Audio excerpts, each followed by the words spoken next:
नमो तस्स भगवतो अरहतो सम्मा संबुद्धस्स। विश्व को शांति, करुणा और मैत्री का संदेश देने वाले महाकारुणिक भगवान बुद्ध एवं भारत देश में दोबारा फिर से भगवान बुद्ध के सत्संगों को वापस लेकर के आने वाले परम पूज्य बोधिसत्व डॉक्टर बाबा साहब अम्बेडकर, इनको मेरा कोटि कोटि नमन है। आप सभी साथियों को नमो बुद्धाय, मैत्री पुंज। आज हम भगवान बुद्ध के पद में आगे जानेंगे, उनके धर्म देशनाओं के बारे में। जब भगवान बुद्ध राजगृह में विहार कर रहे होते हैं, उस समय वहां एक कसाई रहा करता था, जो कि निर्दोष प्राणियों की हत्या करता था, उनको मारता था और उसी से अपनी आजीविका कमाया करता था। और इसी आजीविका करते हुए समय रहा, और जब वो बूढ़ा हो गया, बूढ़ा होने के बाद में जिस प्रकार से वो दूसरे निर्दोष प्राणियों को मारता था, उसी प्रकार से उसका शरीर भी चित्कारने लगा। जैसे वो प्राणी मरते समय में चिल्लाते थे, शोर करते थे कि मुझे छोड़ दो करके, ऐसा सोच करके दुख भरी जो आवाज उनके जुबान से निकलती थी, वैसी इस व्यक्ति जब बूढ़ा होकर के मरने वाला था, समय उसके भी मुख से ऐसी आवाज निकलने लगी, चिल्लाता रहा, काफी समय तक तड़पता रहा और ऐसी तड़पते तड़पते भी उसकी मृत्यु हो गई। तो भगवान बुद्ध के पास में सारे लोग आकर के पूछते हैं कि भगवान चुंद का क्या हुआ, उसकी क्या गति हुई, ऐसा करके बहुत सारे भिक्षु भिक्षुणियां उपासक उपासिकाएं पूछने लगे। उस समय भगवान गाथा कहते हैं कि जो व्यक्ति बुरे कर्मों को करता है, अकुशल कर्मों को करता है, दुराचरण को करता है, किसी की हत्या करता है, चोरी करता है, व्यभिचार करता है,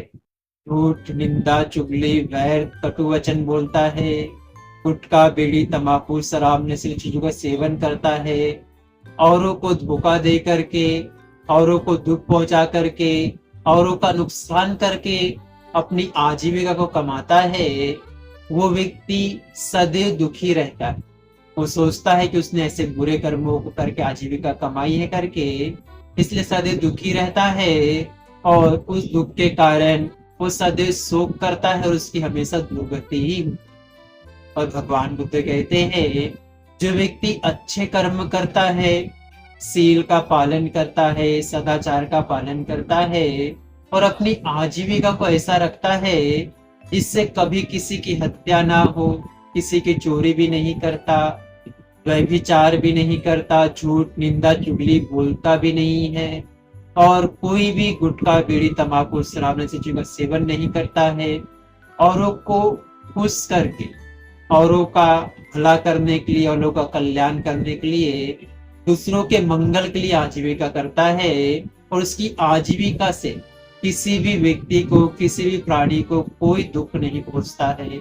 उसकी आजीविका शुद्ध कहलाती है। जो बिना किसी को ठगे, बिना किसी को लूटे, बिना किसी को धोखा दिए, बिना किसी लोभ लालच के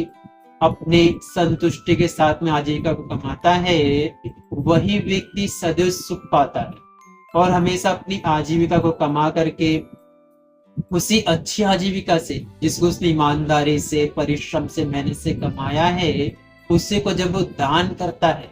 श्रद्धा पूर्वक दान करता है, तो ऐसे पुण्य कर्मों को करता है, सील सदाचार का पालन करता है, तो अपने ऐसी अच्छे अच्छे कर्मों को करने के कारण व्यक्ति हमेशा प्रसन्न होता है, खुश होता है कि मैंने अपनी जीवन में अच्छे अच्छे कर्मों को किए हैं, मैंने अच्छे कर्मों से आजीविका कमाई और अच्छे कर्मों करते सारा जीवन जीता रहा हूं करके, और ऐसे अच्छे कर्मों को करते हुए हमेशा प्रसन्न होता है, सुखी होता है और उसकी हमेशा सुगति होती है। इसलिए भगवान बुद्ध कहते हैं कि मनुष्य को सदैव अच्छे कर्म ही करने चाहिए, अपनी आजीविका भी सदैव सम्यक रखना चाहिए, क्योंकि गलत कर्मों को कर करके कोई भी व्यक्ति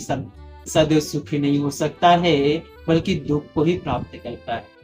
आप सभी लोग भी अच्छे कर्मों को करें, कुशल कर्मों को करें, बुरे कर्मों का त्याग करें सील सदाचार का पालन करे, दान पुण्य करते रहे, अपने जीवन को सुख शांति से बना करके, क्योंकि इसी में मंगल समाया हुआ है। मनुष्य के अच्छे कर्म ही जीवन में उसका साथ देते हैं और वही उसके सुख का कारण और सुबुद्धि का कारण। आप सभी लोगों ने बड़ी श्रद्धा पूर्वक भगवान बुद्ध की धर्म देशना को सुना, इसलिए भगवान बुद्ध उनके धम्म उनके संघ के प्रभावित से आपका आपके परिवार के प्रत्येक सदस्य के जीवन का हर एक पल सुखपूर्वक बीते, प्रसन्नता पूर्वक बीते, मंगलमय हो, कल्याणमय हो। आप सभी सुखी रहे, स्वस्थ रहे, खुश रहे। आप सभी को सुख शांति और सुकून प्राप्त हो। तो सब मंगलं रक्षन्तु शब्द देवता, सब बुद्धानुभावेन सदा शुद्धि भवन्तु ते। भवतु शब्द मंगलं रक्षन्तु शब्द देवता, सब धम्मानुभावेन सदा शुद्धि भवन्तु ते। भवतु सब मंगलं रक्षन्तु शब्द देवता, सब संघानुभावेन सदा शुद्धि भवन्तु ते। साध साध साध।